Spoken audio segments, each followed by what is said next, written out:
മലയാള സിനിമയിലെ രണ്ട് കൊമ്പന്മാർ മമ്മൂട്ടിയും മോഹൻലാലും മനസ്സിലായല്ലോ. ഈ രണ്ട് കൊമ്പന്മാരുടെ സിനിമകൾ തിയേറ്ററിലെത്താൻ പോകുന്നു. അതിൻ്റെ ചർച്ചകൾ നടന്നുകൊണ്ടിരിക്കുന്നു, ആഘോഷങ്ങൾ നടന്നുകൊണ്ടിരിക്കുന്നു. ആരാണ് ഒന്നാം സ്ഥാനത്ത് എത്തുന്നത് എന്നുള്ള ചോദ്യമാണ് ഇപ്പോൾ വന്നിരിക്കുന്നത്. അതിൽ പ്രാഥമിക റൗണ്ടിൽ പബ്ലിസിറ്റിയുടെ കാര്യത്തിൽ എമ്പുരാൻ ഒന്നാം സ്ഥാനം കരസ്ഥമാക്കിയിരിക്കുന്നു. ബസൂക്ക പബ്ലിസിറ്റിയുടെ കാര്യത്തിൽ പുറകോട്ട് പോയിരിക്കുന്നു. ഇതിൻ്റെ വിശദാംശങ്ങളിലേക്കാണ് ഇന്നത്തെ വീഡിയോ പോകുന്നത്. ഫിലിമി പ്ലസിലേക്ക് എല്ലാവർക്കും സ്വാഗതം.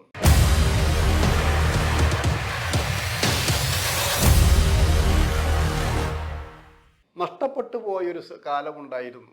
അതായത് സിനിമ റിലീസ് ചെയ്യുമ്പോൾ മമ്മൂട്ടി, മോഹൻലാൽ തുടങ്ങിയ സിനിമകൾ റിലീസ് ചെയ്യുമ്പോൾ ഒരു മത്സരബുദ്ധി ഉണ്ടായിരുന്നു. മത്സരബുദ്ധി എന്ന് പറഞ്ഞാൽ തൃശ്ശൂർ പൂർന്ന് കേട്ടിട്ടുണ്ടോ? അതിൽ പാറമേക്കാവ് ഒരു ഭാഗത്ത്, മറ്റൊരു ഭാഗത്ത് തിരുവമ്പാടി ഒരു ഭാഗത്ത്, ഇങ്ങനെ രണ്ട് ഭാഗത്തുള്ള മത്സരം നടക്കും.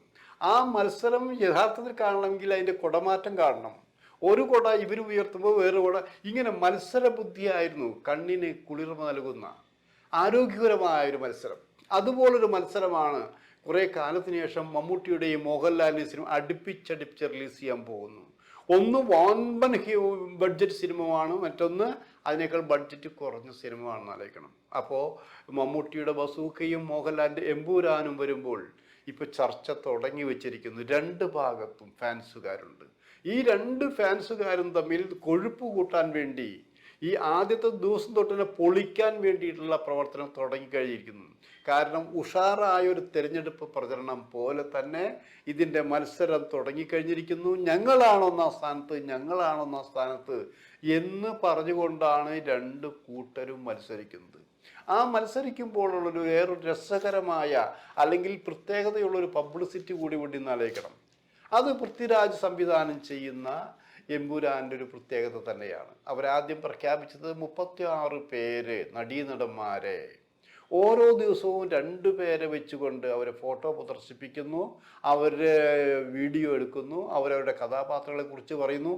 അങ്ങനെ പറയുമെന്ന് ആദ്യം പറഞ്ഞു തുടങ്ങിയിട്ട് ഇന്ന് ഇന്ന് 13-ാം തീയതി രാവിലെ 10 AM വരെ 9 പേരുടെ വീഡിയോ അവർ പുറത്തു വിട്ടിരിക്കുന്നു. അവരുടെ പേരും പുറത്തു വിട്ടിരിക്കുന്നു, അവരുടെ കഥാപാത്രം പുറത്തു വിട്ടിരിക്കുന്നു. ആലോചിക്കണം.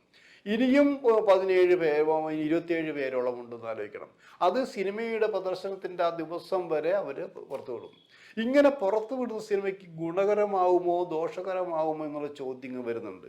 ആ ചോദ്യം ചോദിക്കാനൊരു പ്രത്യേകതയുണ്ട്. കുറേ വർഷം എന്ന് പറഞ്ഞാൽ കുറച്ച് വർഷമായിട്ട് മലയാള സിനിമയിൽ കണ്ടുവരുന്നൊരു ദുഷ്പ്രവണതയുണ്ട്.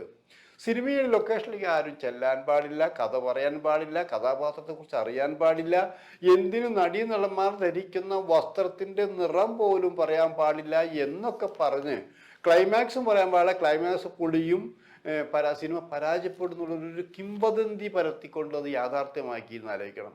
അതെല്ലാം പൊളിക്കുകയാണ് ഇപ്പോൾ ചെയ്തിരിക്കുന്നത് പൃഥ്വിരാജ്.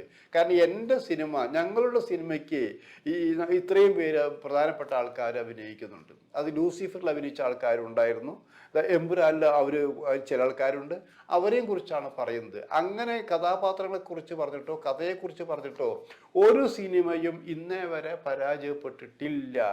അങ്ങനെ ഒരു സിനിമ പരാജയപ്പെട്ടിട്ടെങ്കിൽ ആ സിനിമയുടെ മോശമായ വശങ്ങളായിരിക്കും. ആ സിനിമ പ്രേക്ഷകർക്ക് ഇഷ്ടപ്പെട്ട് കാണില്ല.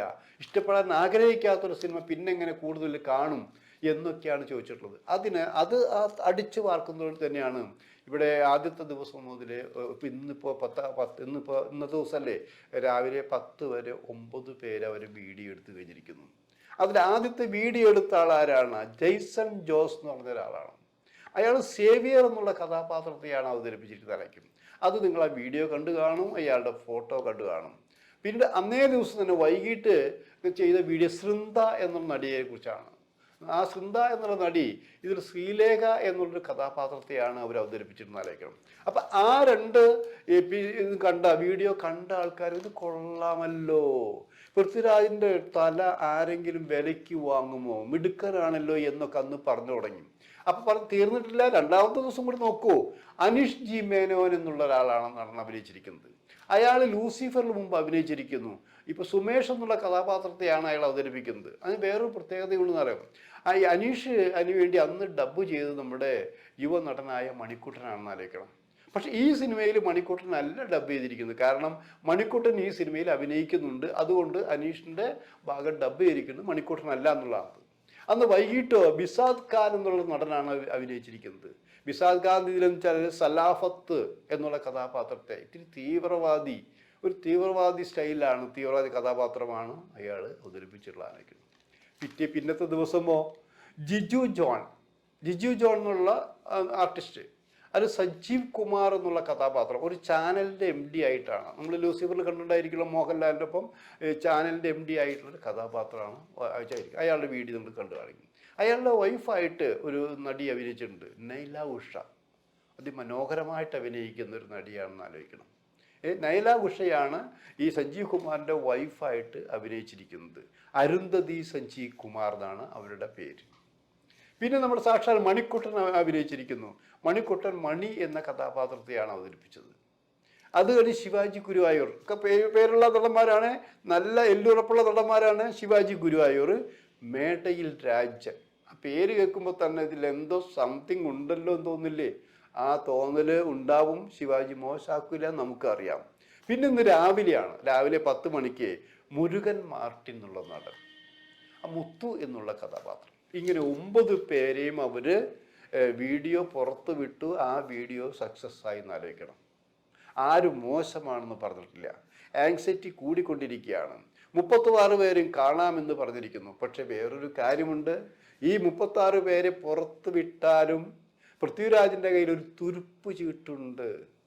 ആ തുരുപ്പ് ചീട്ട് സിനിമയിൽ മാത്രമേ കാണുള്ളൂ മക്കളെ, അത് കാണിക്കില്ല. അത് തന്നെയാണ് സിനിമയുടെ സസ്പെൻസും തിയേറ്ററിലേക്ക് പ്രേക്ഷകരെ ഇടിച്ചു കയറിക്കാനുള്ള തന്ത്രവും എന്നാണ് അവർ പ്രഖ്യാപിക്കുന്നത്. എന്തായാലും അത് കൊള്ളാം.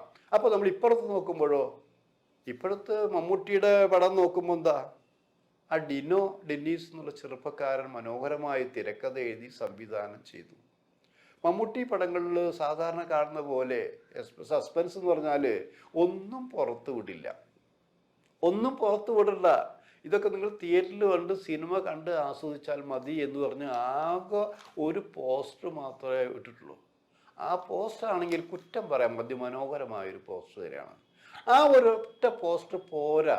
കാരണം ഏപ്രിൽ 10-നാണ് സിനിമ റിലീസ് ചെയ്യുന്നതെങ്കിലും പബ്ലിസിറ്റിയുടെ കാര്യത്തിൽ വളരെ ഏറെ അകന്നു നിൽക്കുകയാണെന്ന് ആലോചിക്കണം മമ്മൂട്ടിയുടെ ഈ സിനിമ എന്ന് ആലോചിക്കണം. അപ്പം അത് പോരാ. ആ പോരാന്ന് പറഞ്ഞാൽ ബസൂക്കയ്ക്ക് ഈ അമിതമായിട്ടുള്ളൊരു പ്രതീക്ഷ എല്ലാവരും കൊടുത്തിട്ടുണ്ട്.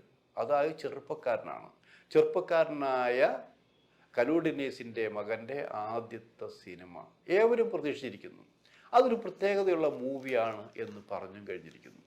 ഇങ്ങനെയാണ് ഏറ്റുമുട്ടുന്നത്. ഈ 2 സിനിമയിൽ മമ്മൂട്ടിയും മോഹൻലാലും കൊമ്പ് കോർക്കുമ്പോൾ ആർക്കായിരിക്കും വൻ വിജയം? വിക്ടറി സ്റ്റാൻഡിൽ 1-ാം സ്ഥാനത്ത് കയറി നിൽക്കുന്ന സിനിമ ഏതായിരിക്കും? ഇപ്പം ക്രിക്കറ്റ് കളിക്കുമ്പോൾ ചോദിക്കാറില്ലേ ആരാണ് ജയിക്കുക? 2 പേരും ഒരുമിച്ച് ഡ്രോ ആവാറില്ലേ? ശരിക്കും അത്യപൂർവങ്ങൾ നിമിഷങ്ങളിൽ ഡ്രോയും ആവാറുണ്ടല്ലേ? ഇപ്പോൾ പറഞ്ഞു കേൾക്കുന്ന മോഹൻലാൽ ഫാൻസും മമ്മൂട്ടി ഫാൻസും ഒക്കെ പറയുമ്പോൾ തന്നെ പ്രേക്ഷകർ ആഗ്രഹിക്കുന്ന ഒരു കാര്യമുണ്ട്, ഒരു സിനിമയും പരാജയപ്പെടാൻ പാടില്ല. ഇപ്പോൾ മമ്മൂട്ടി 1-ാം സ്ഥാനത്ത് വരുന്ന ആഗ്രഹിക്കുമ്പോൾ തന്നെ മോഹൻലാലും 1-ാം സ്ഥാനത്ത് വരുന്ന ആഗ്രഹിക്കും. അപ്പോൾ എന്ത് ചെയ്യും? 1-ാം സ്ഥാനം ഒരാൾക്കല്ലേ കൊടുക്കാൻ പറ്റുള്ളൂ. അപ്പോൾ വേറൊരാൾ 2-ാം സ്ഥാനത്ത് പോവില്ലേ? ഈ 2-ാം സ്ഥാനത്ത് നിർത്തേണ്ട ആരെയാണ്? മമ്മൂട്ടിയാണോ മോഹൻലാലിൻ്റെയാണോ? അപ്പോൾ പറഞ്ഞിരിക്കുന്നത് എന്താ? അപ്പോൾ എല്ലാവരും ആഗ്രഹിക്കുന്നതാ 2 സിനിമയും 1-ാം സ്ഥാനത്ത് എത്തട്ടെ എന്നുള്ളതാണ്. അതുതന്നെയാണ് നമ്മളും ആഗ്രഹിക്കുന്നത്. മോഹൻലാലും മമ്മൂട്ടിയും കൂടി ഒരുമിച്ച് വിക്ടറി സ്റ്റാൻഡിൽ കയറുന്നുകൊണ്ട് ഞങ്ങൾ ഒന്നാണ് എന്ന് പറയുന്ന പോലെ ഞങ്ങളുടെ സിനിമയും ഒന്നാണ്, വിജയത്തിൻ്റെ കാര്യങ്ങളും ഞങ്ങളുടെ സിനിമയും ഒന്നാണ് എന്നവർ പറയട്ടെ എന്നാണ് ആഗ്രഹിക്കുന്നത്. നമ്മൾ മാത്രം പറഞ്ഞുകൊണ്ടായില്ല. വിധി തീരുമാനിക്കുന്നത് തിയേറ്ററിലെ ജനങ്ങളാണ്, പ്രേക്ഷകരാണ്. അവർ തീരുമാനിക്കട്ടെ ഏതാണ് 1-ാം സ്ഥാനത്ത് എന്നുള്ളത്. അതുവരെ നമുക്ക് കാത്തിരിക്കാം. കാരണം മാർച്ച് 27-നാണ് മോഹൻലാലിൻ്റെ പടം, ഏപ്രിൽ 10-നാണ് മമ്മൂട്ടിയുടെ പടം. കാത്തിരിക്കാം, കാണാം, ആസ്വദിക്കാം.